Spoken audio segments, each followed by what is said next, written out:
फर्जी फैजल खान का पहले ये कहानी सुनिए।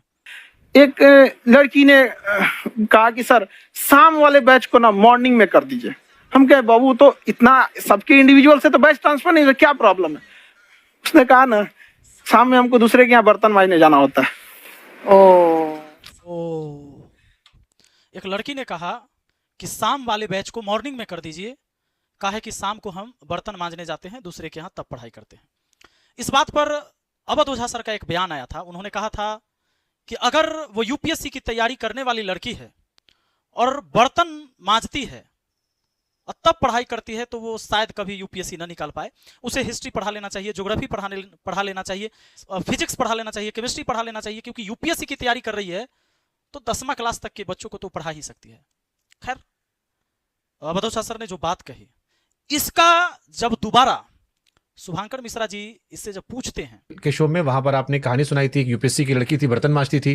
वो कहे यार क्या कमाल की कहानियां आप बुनते हैं, और ऐसी कहानियां बुनते हैं कि देश की जनता भावुक हो जाती है। इस देश में गरीबी बेचना आसान है। खान सर ने मासूमियत गरीबी बेचकर पढ़ा दिया, वरना यूपीएससी वाली लड़की ट्यूशन पढ़ा लेती, ट्यूशन पढ़ा के अपना पढ़ाई लिखाई करती। बर्तन मांजने वाली बर्तन ही मांजती है।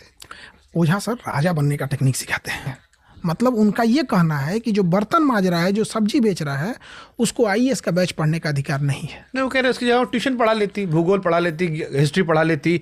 गौवा में कहाँ पढ़ा लीजिएगा आप एक बात बताइए, हम आप ही को शुभांकर मिश्रा को दिल्ली से उठा के हम गांव में लेके चल जाते हैं, क्या कर लीजिएगा आप? जो बर्तन मांजती है क्या उसका अधिकार नहीं है कि आईएएस का बैच पढ़ सकता है?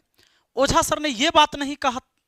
ओझा सर ने ये बात नहीं कहा था कि पढ़ नहीं सकता है। ओझा सर ने यह बात कहा था कि अगर वो हिस्ट्री, ज्योग्राफी, पॉलिटी नहीं पढ़ा सकती है तो फिर यूपीएससी कैसे निकालेगी।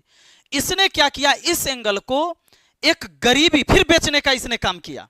बोला कि गौवा में कहां पढ़ा लीजिएगा आप, गौवा में कहां पढ़ा लीजिएगा आप, इसका कोचिंग कहां है?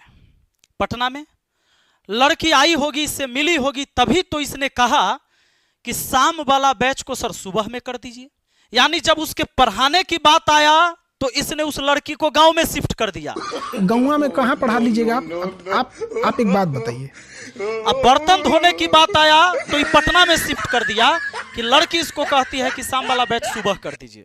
एक लड़की ने कहा कि सर शाम वाले बैच को ना मॉर्निंग में कर दीजिए। हम कहे बाबू तो इतना सबके इंडिविजुअल से तो बैच ट्रांसफर नहीं, क्या प्रॉब्लम है? उसने कहा ना शाम में हमको दूसरे के यहाँ बर्तन मांजने जाना होता है। अब कुछ लोग आके ज्ञान देंगे हमको कि हो सकता है वो लड़की ऑनलाइन पढ़ती होगी, तो लड़की ऑनलाइन पढ़ती है अगर, तो उसको शाम और सुबह से कोई मतलब ही नहीं है दीजिए, यानी कि वह स्टूडेंट ऑफलाइन के है। और जब ऑफलाइन की है तभी इसने कहा कि बर्तन मांजने शाम में चल जाती है, और शाम में अगर बर्तन मांजने जाती है तो बेचारी क्लास कैसे करेगी।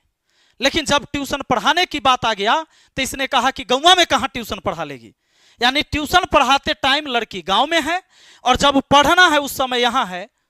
तो फैजल खान इतना बढ़िया झूठा कहानी कैसे बना लेते हो? और सबसे बड़ा तो दुर्भाग्य की बात यह है कि तुम्हारे इस कहानी पर भी लोग बड़ा इमोशनल हो जाते हैं।